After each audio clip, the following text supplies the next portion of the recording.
የተወደዳችሁ የኢትዮ ፎረም ቤተሰቦች እንደምን ቆያችሁ? ለአሁን ያሰባሰብናቸውን መረጃዎች ከዚህ እንደሚከተለው ወደ እናንተ ማቅረብ ጀመርን። ዋና ዋናዎቹን በቅድሚያ ጠቅላይ ሚኒስትር አብይ አህመድ መድኃኒት፣ ደሞዝና ነዳጅ ወደ ትግራይ እንዳይሄድ ማዘዛቸው ተሰማም። ጠቅላይ ሚኒስትሩ የሰጡት ትዕዛዝም ጊዜያዊ መንግስቱ ከፌዴራል ተቋማት ጋር ያለው ግንኙነትን እንዲያቆም እያደረገው ነው ተብሏል። በቀዳሚነት የምንመለከተው ጉዳይ ይሆናል። ይህ በእንዲህ እንዳለ የብልጽግና የሚዲያ ሰራዊት ወደ ሰሜን ኢትዮጵያ የተንቀሳቀሰውን ሰራዊት በማስመልከት ከጀነራል ታደሰ ወረደ ጋር የተገናኘ መመሪያ ተሰጥቶ እንደነበር ተሰማም። በተያያዘ ዜናም በኢትዮ ኤርትራ ድንበሮች ላይ አንድ ምዕራባዊ ዲፕሎማት ጉብኝት ማድረጋቸው ታውቋል። ሁለቱንም ከምንጮቻችን የተገኙ መረጃዎችን እንመለከታለን። የብልጽግናው መንግስት የገነባው የጦር ካምፕ የጸጥታው ምክር ቤት ደርሷል። ግብጽ አማጺ ኃይሉን የሚያሰለጥኑ ጎረቤቶች የሚል ሪፖርትን ይዛም ቀርባለች።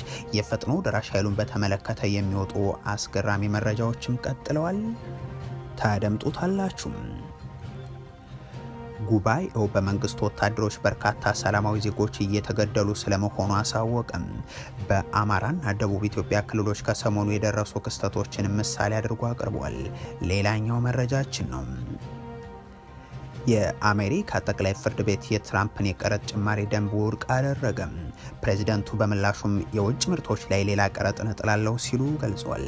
የተወደዳችሁ የኢትዮ ፎረም ቤተሰቦች አብራችሁን ስትቆዩ እነዚህን እና ሌሎችን መረጃዎችን ታደምጣላችሁ። ሰናይ ቆይታ ይሁንላችሁ።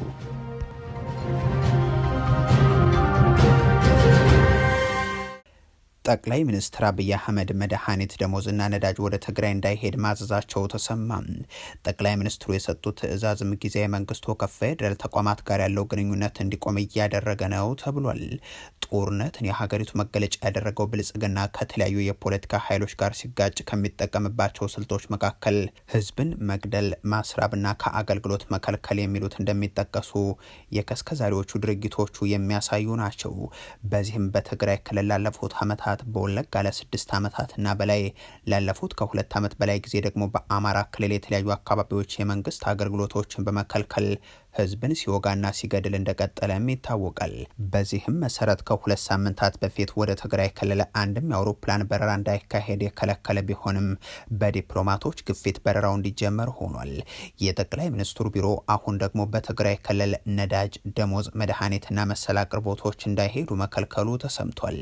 የኢትዮ ፎረም ምንጮች እንደገለጹት ከሆነ መመሪያውን ያስተላለፉት ጠቅላይ ሚኒስትር አብይ አህመድ ሲሆኑ መድኃኒት ተጭኖ ወደ ትግራይ ሊሄድ ሲል የኢትዮጵያ መድኃኒት አቅርቦት አገልግሎት ሰራተኞችን በወታደር አስገድደው የጫኑትን እንዲያራግፉ ተደርገዋል።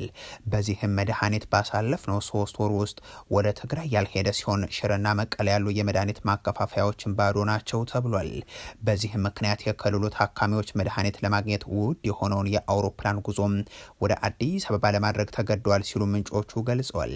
ወደ ክልሉ ባለፉት 27 ቀናት ምንም አይነት ነዳጅ እንዳይሄድ መደረጉን የሚገልጹት ምንጮች ባንኮችም ገንዘብ እንዳይኖራቸው፣ ሰራተኞችም ደሞዝ እንዳይላክላቸው ጠቅላይ ሚኒስትሩ የሰጡት ትዕዛዝ ተፈጻሚ ሆኗል ሲሉም ያክላሉ።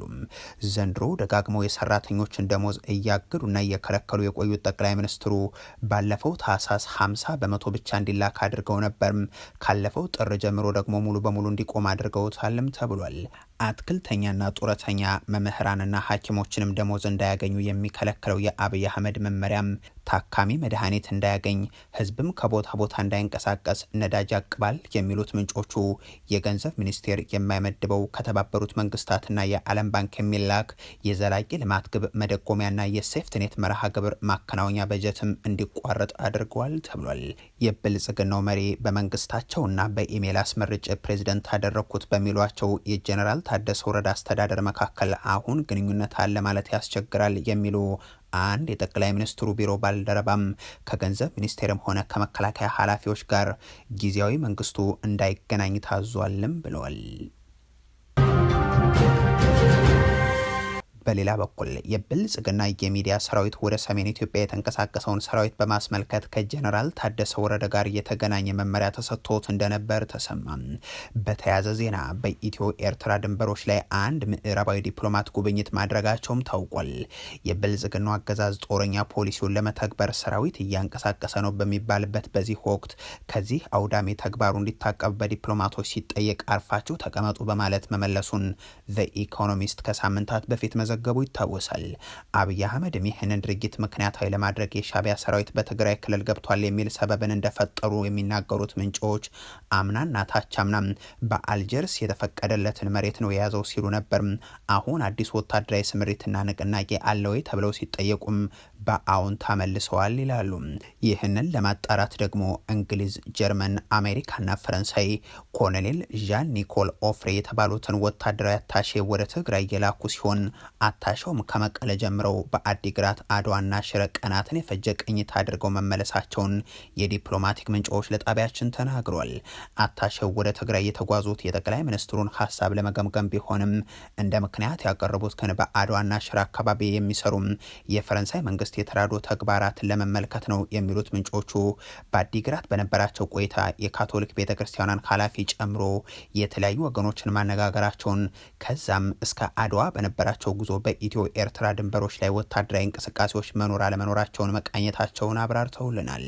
ብልጽግና ከሰቆጣ እስከ አፋር ድረስ በዘረጋው መስመር ቢያንስ 6 እዞችን ማሰማራቱና በኤርትራ በኩል ሻዕቢያ በ2013 በና አብይ አህመድ ግብዣ ከያዘው መሬት ውጭ ሰራዊቱ ተጨማሪ ግዛት እንዳልያዘ የሚገልጽ ሪፖርት ስለማቅረባቸው አውቃለሁ ያሉ አንድ የዲፕሎማቲክ ምንጭ የአብይ አህመድ ሰራዊትም ቢሆን በ2013 በትግራይ ወረራ ሲከፍት በኃይል ከተቆጣጠራቸው አካባቢዎች ውጭ የጊዜያዊ መንግስቱ ከሚቆጣጠረው ግዛት ላይ ያሰፈረው ጦር እንደሌለ ማስረዳታቸውንም አክለዋል። በዚሁ ሳምንት አንድ የእስራኤል ዲፕሎማትም ወደ መቀለ ተጉዘው ከጊዜያዊ መንግስቱ ኃላፊዎች ጋር ተነጋግረው መመለሳቸው የታወቀ ሲሆን ጦርነትን ለማስቀረት የሚደረገውን ጥረት ለማገዝ ያለመ ጉዞ እንደነበርም ታውቋል። የአብይ አህመድ ሰራዊታቸውን ወደ ሰሜን ማንቀሳቀስ ያሳሰባቸው ዲፕሎማቶች ጠቅላይ ሚኒስትሩን ከጦረኛ ፖሊሲያቸው ለመግታት እየጣሩም ነው ሲሉ ምንጮቹ ያክላሉ። ይህ በእንዲህ እንዳለ የብልጽግና የሚዲያ ሰራዊት ወደ ሰሜን ኢትዮጵያ የተንቀሳቀሰውን ሰራዊት በማስመልከት ከጀነራል ታደሰ ወረደ ጋር የተገናኘ መመሪያ ተሰጥቶት እንደነበር ሰምተናል። ሰሞኑን ብልጽግና በአማራና ኦሮሚያ ክልሎች አሰማርቷቸው የነበሩ ኮሮችና እዞችን ጨምሮ ወደ ትግራይ ድንበሮች ማስጠጋቱን ተከትሎ በሚዲያ ሚሊሻዎች በኩል እንዲሰራጩ ከተደረጉ መረጃዎች መካከል ጦሩ ድንበር ሊጠብቅ ኤርትራ አዋሳኝ ግዛቶች ላይ ሊሄድ ነውና ይህንን ሲያደርግ ደግሞ የትግራይ ሰራዊት ትንኮሳ እንዳይፈጽምበት ለጀነራል ታደሰ ወረደ መመሪያ ተሰጥቷል የሚለው አንዱ እንደነበር አይዘነጋም። ይሁን እንጂ ይህ ሙሉ በሙሉ ውሸት ነው የሚሉት የኢትዮ ፎረም ምንጮች ለጊዜያዊ መንግስቱ ፕሬዚደንት ጀነራል ታደሰ ወረደ ይህ መመሪያ አልተሰጠም፣ ይልቁንም እንዲህ ያለውን ፕሮፓጋንዳ እንዲሰራጭ የተደረገው የህዝቡን ስሜት ለመገምገምና ቀጣይ የሚወሰዱ እርምጃዎችን ምክንያታዊ ለማድረግ ነው ሲሉ አብራርተዋል። የጊዜያዊ መንግስቱ ከፌደራል ባለስልጣናት ጋር ግንኙነትና ንግግርን ካቆመም ወደ 2 ወር የሚጠጋ ጊዜ ሊሆነው ነው የሚሉ አንድ የአገዛዙ ምንጭ በእኛ በኩል የሰራዊቱን ንቅናቄ አስመልክተን ለትግራይ ጊዜያዊ አስተዳደር የሰጠነው መመሪያ የለምም ብለዋል። የብልጽግናው መንግስት የገነባው የጦር ካምፕ የጸጥታው ምክር ቤት ደርሷል። ግብጽ አማጺ ኃይሉን የሚያሰለጥኑ ጎረቤቶች የሚል ሪፖርትን ይዛ ቀርባለች። የፈጥኖ ድራሽ ኃይሉን በተመለከተ የሚወጡ አስገራሚ መረጃዎችም ቀጥሏል። የብልጽግናው አገዛዝ የሚያከናውናቸው ተግባራት በጸረ ኢትዮጵያ አቋሟና ድርጊቶቿ ለምትታወቀው ግብጽ ምቹ ሁኔታን የፈጠሩ ናቸው። ብልጽግና አንድ ሰሞን የጥፋት አጋሩ ያደረገውን ሻዕቢያን መልሶ መጣላቱን ተከትሎ አልሲሲ ወደ አስመራ ድረስ የሚወስዳቸውን ስምምነት እንዲፈጥር ረድቶታል። በኢትዮጵያ የወጪና ገቢ ንግድ በርካታ ሚሊዮን ዶላሮችን የምታገኘው ጅቡቲ አሁን ለግብጽ የባህር ልማት ፍቃድ የምትሰጥ ሆናለች። ለአመታት ለሶማሊያ መረጋጋት መስዋዕትነትን የከፈለው የኢትዮጵያ መከላከያ ሰራዊት አመድ አፋሽ ሆኖ ከሰሞኑ በሶማሊያ የግብጽ ጦር ወታደራዊ ትርኢትን የሚያደርግበት ሁነት የተፈጠረውም የብልጽግናው የዲፕሎማሲ ክሽፈትን ተከትሎ ነው። እነዚህና ሌሎች ስትራቴጂክ የሆኑ ጉዳዮች ላይ የሳቱት የብልጽግና መሪዎች ራሳቸውን በቱር ጋይድ ደረጃ አቅርበው ከሚጋብዟቸው መሪዎች ጋር የሚነሱትን ፎቶግራፍ የዲፕሎማሲ ስኬት ይሉታል። የብልጽግናው ተግባር ዛሬም በጸጥታው ምክር ቤት የተነሳው ግን ጎረቤት ሀገርን እያተራመሰ ነው በሚል አጀንዳ ነው። ይህንን አጀንዳ ያቀረቡት ደግሞ የግብጽ ተወካይ ሲሆኑ ጎረቤት ሀገራት ለፈጥኖ ደራሽ ኃይሉ የማሰልጠኛ ካምፕን እየገነቡ ጦርነቱን እያቀጣጠሉ ነው የሚል ክስን በማቅረብም ነው። ይህ ንግግራቸው ደግሞ በመገናኛ ብዙሃን በኩል ወደ ኢትዮጵያ ያነጣጠር እንደሆነ የተገለጸ ሲሆን በዚህ የሱዳን ጦርነት በቀጥታ ጭምር አየር ኃይሏን አሰማርታ እየተሳተፈች የምትገኘው ግብጽ ኢትዮጵያ ላይ እንዲህ ያለ ክስን ስታቀርብ ከኢትዮጵያ በኩል ግን በፎቶ ዲፕሎማሲ የተጠመዱ ያገዛዙ ሰዎችም ይሁን የለውጡ ትሩፋቶች በኩል ምላሽ የሚሰጥ አካል ስለማዘጋጀታቸው የተባለ ነገር የለም። በሱዳን በአንድ አካባቢ ብቻ በ3 ቀናት ውስጥ ብቻ 6000 ሴቶችና ህጻናትን ጭምር ጨፍጭፎ ያሳየው የፈጥኖ ደራሽ ኃይሉም ድጋፍ እየሰጡ የሚገኙት የብልጽግናው ሰዎችም ይህንን የሱዳኑን የእርስ በርስ ጦርነት ወደ ኢትዮጵያ ድንበር በዋናነት ደግሞ ወደ ህዳሴው ግድብ ቀጠና የማምጣታቸው ሁነት ከሰሞኑ ዓለም አቀፋዊ መነጋገሪያ ነበር። ከዚህ ኃይል ጋር በተያያዘ ትናንት መነጋገሪያ የነበረው ጉዳይ ደግሞ ጄኔራል ሐምዳን ዳጋሎ ወደ ኡጋንዳ አቅንተው ያደረጉት ጉብኝት ነው። የኡጋንዳው ፕሬዚደንት ዩዌሪ ሙሴቬኒ በኢንተቤ የፈጥኖ ደራሽ ኃይሎች ኃላፊ የሆኑትን ጄኔራል ሐምዳን ዳጋሎን ተቀብለዋል። ዳጋሎ በሱዳን ስላለው ወቅታዊ ሁኔታ ማብራሪያ አድርገውልኛል። ለሱዳን እና ለቀጠናው መረጋጋትም ብቸኛውና ዘላቂው መንገድ ውይይትና ሰላማዊ የፖለቲካ መፍትሄ መሆኑን አጽንኦት ሰጥቻቸዋለሁ ብለዋል ፕሬዚደንቱ። አስገራሚው ነገር በአወዛጋቢነታቸው የሚታወቁትና በቅርቡ በብልጽግናው አካላት በኩል አብይን እኮ አደነቁልን ሲባሉ የነበሩት ብዙዎች ግን ከጤንነታቸው ጋር በተያያዘም የሚጠረጥሯቸው የሙሴቬኒ ልጅ ጄኔራል ሙሁዚ ኬኔሩጋባም በተመሳሳይ ዕለት ኡጋንዳ የገባውን የዳጋሎን ጦር እንዋጋዋለን ሲሉ መግለጻቸው ነው። የሱዳን ፈጥኖ ደራሽ ኃይሎችን አደገኛ ስጋት ለመቀልበስ ተዘጋጅተናል ያሉት ጄኔራሉ የፈጥኖ ደራሽ ኃይሎች ዋጋቸውን ይከፍላሉ ሲሉም ዝተዋል። የዳጋሎ ኃይሎች ባለፈው ዓመት ጥቁር ወንድምና እህቶቻችንን ከውሻ በባሳ አንቋሸው ገድለዋል። በአንድም ሆነ በሌላ መልኩ የፈጥኖ ደራሽ ኃይሎችን ዋጋቸውን እንሰጣቸዋለን እያሉ ልጅ ሲጽፉ አባት ሙሴቬኒ ደግሞ ጄኔራል ዳጋሎን በቤተ መንግስታቸው ያነጋገሩ ነበር።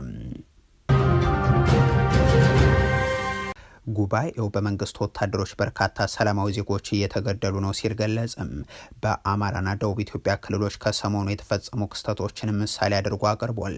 በአማራ ክልል ደቡብ ወሎ ዞን ከመንግስት የጸጥታ አካል በተተኮሰ ከባድ መሳሪያ እናቶችና ሽማግሌዎችን ጨምሮ ቁጥራቸው በውል ያልታወቁ ሰላማዊ ዜጎች መገደላቸውን ኢሰመጉ ገልጿል። ጉባኤው ባወጣው መግለጫ ቁጥራቸው በውል ያልታወቁ ንጹሐን የተገደሉት በደቡብ ወሎ ዞን ወግዲ ወረዳ ጋሌ በተባለ ቦታ ጥር 26 በመንግስት የጸጥታ ኃይሎችና በፋኖ ኃይሎች መካከል በነበረ የተኩስ ልውውጥ የተጎዳችን አንዲትን እንስት ወደ ሆስፒታል ነዋሪዎች በሚወስዱበት አጋጣሚ መሆኑን አመልክቷል። ማንነቷ በመግለጫው ላይ ያልተጠቀሰችው ሴት እሷም የአካል ጉዳት የደረሰባት ከወንዝ ውሃ ቀድታ ስትመለስ በነበረም የሁለቱ ኃይሎች ውጊያ ነበር በሚልም ገልጿል። ይችን በተባራሪ ጥይት የቆሰለችን እንስት ወደ ሕክምና ጣቢያ ይዘው ሲጓዙ የነበሩ የአካባቢው ነዋሪዎች ላይ የመንግስት ወታደሮች የጣሉት ከባድ መሳሪያ ግን በርካቶችን ገድሏልን ብሏል። ከግድያና የአካል ጉዳቱ በተጨማሪ በሚተኮሱ ከባድ መሳሪያዎች ምክንያት የንብረት ውድመት መድረሱን ኢሰመጉ ከአካባቢው አሰባሰብኳቸው ካላቸው መረጃዎች ማወቅ መቻሉን አስገንዝቧል። ኢሰመጉ ሌላኛው ትኩረት ያደረገበት አካባቢ ደግሞ የደቡብ ኢትዮጵያ ክልል ነው። በክልሉ የዘይሴ ማህበረሰብ ልዩ የወረዳነት መዋቅር ጥያቄ ጋር በተያያዘም ለረጅም ጊዜ በማህበረሰቡ ላይ የሞት የአካል ጉዳትና የንብረት ውድመት መድረሱንና አሁንም ይህ መቀጠሉንም አሳውቋል። ለዚህም አብነቶችን አስቀምጧል። ከወራት በፊት 5 የተቋሚ ፓርቲ አባላት በደቡብ ኢትዮጵያ ክልል አድማ ብተናና በጋሞ ዞን ፖሊሶች ተይዘው ይህ መግለጫ እስከተጠናቀረበት ጊዜ ድረስ የት እንዳሉ እንደማይታወቅም ገልጿል። በዘይሴ ዳሌ ቀበሌ ልዩ ስሙ ቦለዳ ተብሎ በሚጠራ አካባቢ ደግሞ ባሳለፍነው ታህሳስ ወር ምሽት በተወሰኑ በአካባቢው በሚኖሩ ሴቶች ላይ ጾታዊ ጥቃት መፈጸሙንና በቀጣዩ ጥር ወር 19ኛው ቀን ላይ በዘይሴ ልዩ ምርጫ ክልል 4 አርሶ አደሮች በእርሻ ስራ ላይ እንዳሉ በክልሉ የአድማ ብተናና በጋሞ ዞን ፖሊሶች መገደላቸውንም አጋልጧል።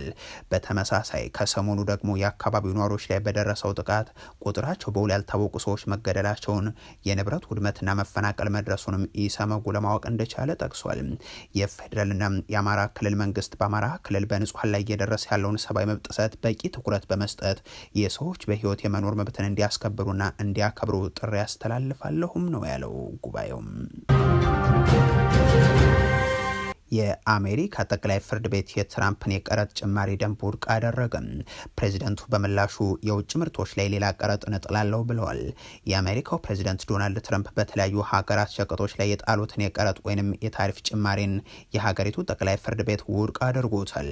ወግ አጥባቂ ዳኞች የሚበዙበት የአሜሪካ ጠቅላይ ፍርድ ቤት ፕሬዚደንት ዶናልድ ትራምፕ የምጣኔ ሀብት አጀንዳቸውን ገቢር ለማድረግ የሚጠቀሙበትን የስልጣን መሳሪያም አግዷል። ትራምፕ ሀገራትን በቀረጥ ጭማሪ ለመቅጣት ለመበቀልና የሚፈልጉትን እንዲያደርጉ ለማስገደድ የሚጠቀሙበት የዓለም አቀፍ አስቸኳይ የኢኮኖሚ ስልጣን የተባለው ደንብ ነው። የአሜሪካ የመጨረሻ ፍርድ ቤት ዳኞች ዛሬ 6-3 በሆነ ድምጽ ባጸደቁት ውሳኔ ግን ትራምፕ ተጨማሪ ቀረጥ እንዲጥሉ ስልጣን አይሰጣቸውም። ፕሬዚደንት ዶናልድ ትራምፕ በየሀገራቱ ላይ እንዳሻቸው የቀረጥ ጭማሪ መጣላቸው ከዚህ ቀደም አንድ የአሜሪካ የበታች ፍርድ ቤት ህገወጥ በማለት ቀረጥ መጨመሩ እንዲቆም ወስኖ ነበር። ይሁንና የዶናልድ ትራምፕ አስተዳደር ለጠቅላይ ፍርድ ቤት አቤት በማለቱ ውሳኔው ሳይጸና ቆይቷል። ሆኖ ከአሁኑ የፍርድ ቤት ውሳኔ በኋላም ዶናልድ ትራምፕ ሌላ ማስፈራሪያ ይዘው ተመልሰዋል። ወደ አሜሪካ በሚገቡ ማናቸውም የውጭ ምርቶች ላይ አዲስ የ10 በመቶ ቀረጥ እንደሚጥሉም ተናግሯል። ትራምፕ በራሳቸው የተሾሙ 2 ዳኞችን ጨምሮ አብዛኞቹ የፍርድ ቤቱ አባላት በሰጡት በዚህ ውሳኔ ክፉኛ መቆጣታቸውን ይገልጻሉ። ፕሬዚደንቱ በመግለጫቸው ለሀገራችን ትክክለኛውን ነገር ለማድረግ ድፍረት በመጣታቸው በአንዳንድ የፍርድ ቤት አባላት አፍራለሁ፣ በፍጹም አፍርባቸዋለሁ ብለዋል። በተጨማሪም ፍርድ ቤቱን በውጭ ኃይሎች ተጽዕኖ ስር ወድቋል የሚል ክስም ሰንዝረዋል።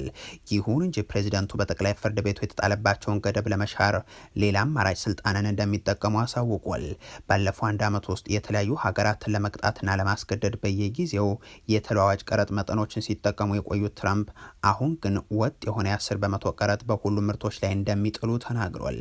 የተወደዳችሁ የኢትዮ ፎረም ቤተሰቦች ለአሁን ያሰባሰብናቸው መረጃዎች ይህንን ይመስሉ ነበር። አበቃን። ቸር ያሰማን።